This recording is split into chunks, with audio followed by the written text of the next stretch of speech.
What if I told you that there were simple, effective methods to reduce edema that go way beyond just icing? If you're struggling with swelling in your hands, wrists, elbows, or even your legs or ankles, then you're in the right place. I'm Ryan. And I'm Ben. We're orthopedic hand therapists. And we're here to show you how to treat your edema. Edema is a protein-rich fluid. And no, this isn't the type of protein that gets you swole in the gym. It's not the good kind of swole. It's a protein-rich fluid outside of your cells, and it's a normal response to inflammation. It can be caused by injury, like a punch in the face, a systemic condition, certain medication. Edema can be caused from having surgeries. Why is swelling problematic if it's a natural response? Well, it can lead to muscle weakness, increased pain, scar thickening. It can slow down wound healing, and it can restrict your range of motion. When we're working with our patients, really a simple way to decrease edema, and not only the upper body but also the lower body, is called muscle pumping.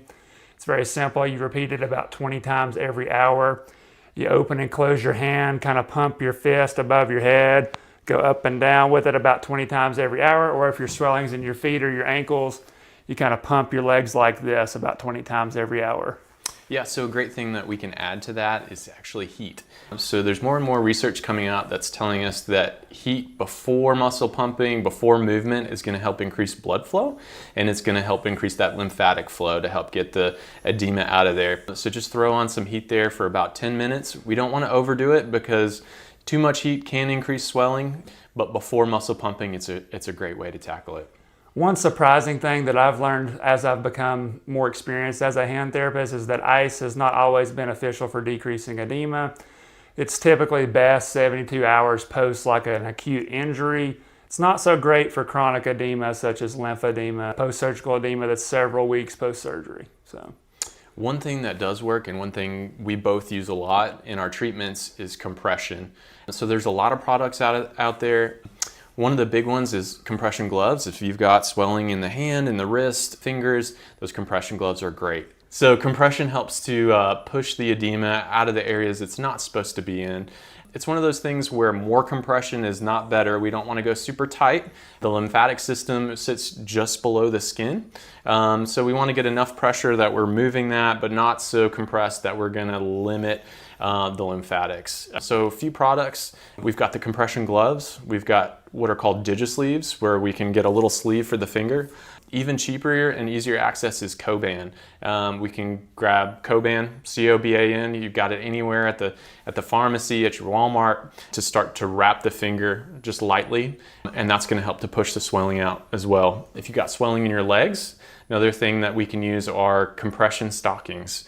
Those are super beneficial for decreasing edema. Just make sure that you are finding the right size, that we're not stifling that lymphatic system by getting too tight. So when you're utilizing Coban compression wrap, super easy to apply, but it's a little tricky the first time you do it. The key is to start on the end of your finger. You wrap it a little bit tighter on the end than you do as you travel up your finger. But like he was talking about, if it's too tight, it can cut off circulation, can lead to numbness, can lead to tingling. You want it just tight enough that it squeezes the swelling out of your finger like squeezing a tube of toothpaste, but not so tight that it causes nerve damage. One surprising thing about edema that this guy told me is using diaphragmatic breathing to help reduce edema. If you say using a breathing technique to your patient will decrease edema, they might look at you like you have two heads. So the reason this works is because you have your biggest lymphatic duct near your diaphragm. So if you take a big deep breath in through your nose and a big belly breath out, so it's like when you do that, your stomach should be expanding out, your diaphragm's kind of pushing up. That kind of creates the vacuum effect. You start really proximal and then you kind of work your way down, and it's trying to help vacuum that swelling out of your arm. This is something you could try 10 to 20 times every hour. It doesn't have to be exact, but just those big belly breaths in and out, and kind of when you blow out, kind of purse your lips like you're blowing out candles on a cake. So one more time, belly should be kind of expanding out, and then you're blowing out a candle. Another beneficial technique is elevation. So research is a little mixed on it. It's definitely beneficial in that acute phase. So in the first 72 hours where we've got swelling, we've got inflammation, we're trying to get rid of it. But what you want to do here is keep things elevated above the heart. And so if I'm working on my legs and my ankles, I'm going to prop my feet up on a pillow. Yeah. And if I'm working on my hands, Same thing, if I'm laying down, if I'm sleeping at night, I'm gonna put a pillow right next to me if I sleep on my back. If I sleep on my side, then I'm gonna put the pillow here and keep that arm just a little bit elevated. That's gonna allow the edema to flow back towards the lymph nodes, which are primarily responsible for clearing out all that fluid that's not supposed to be there. So the last technique we're going to take a look at is a combination of two, massage and manual edema mobilization, which is just a fancy type of massage that we therapists use in the clinic and we teach to our patients for those that have more chronic edema, not just in the acute situation. As far as massage goes, it's the same as the compression gloves. We don't want anything super heavy. We want to do light massage to where we're just moving the skin because the lymphatic system is right below the skin. So we're working what we call distal to proximal, or from the outside of our body towards the inside.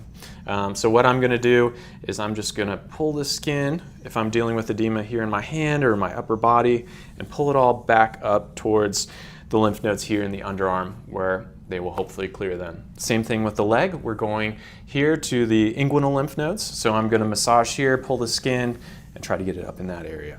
So as far as manual edema mobilization goes, that's just a technique that we therapists use in the clinic and teach to our patients. What it's doing is to clear out the lymph nodes, which often get clogged when we're having issues with inflammation, swelling, things like that. So what you're going to do is you're going to start on your unaffected side, so the side that doesn't have the swelling. We're going to start in the underarm here. You're going to make 5 U's where we're pulling the skin. We're not doing deep tissue massage here. And you're going to push back towards your back. You're going to come over here to the affected side, repeat 5 U's, going backwards at the neck, repeat again at the underarm. And then lastly, if you're dealing with it in the lower body, what we want to do is just do these U's here in the inguinal area. One of the most common questions that we get clinically is it normal to have this much swelling in my hand or my wrist after like a surgery or a wrist fracture or any type of finger injury? Yes, it is normal to have swelling, especially after a surgery and injury to the hand. The hand is such a small part of the body that any tiny amount of swelling can really become noticeable and limit your function of your hand. I've seen swelling hang around for 9 months post-surgery before. I'm not saying that happens commonly, but it is very common to have swelling post any kind of injury in your hand. So you're not alone if you have swelling in your upper body especially. And that's more so the reason that we want to use these techniques and tackle it early on so we don't have those lasting effects. The more we use of these techniques, then the more work we put into getting rid of the swelling, ideally, the shorter it's going to last.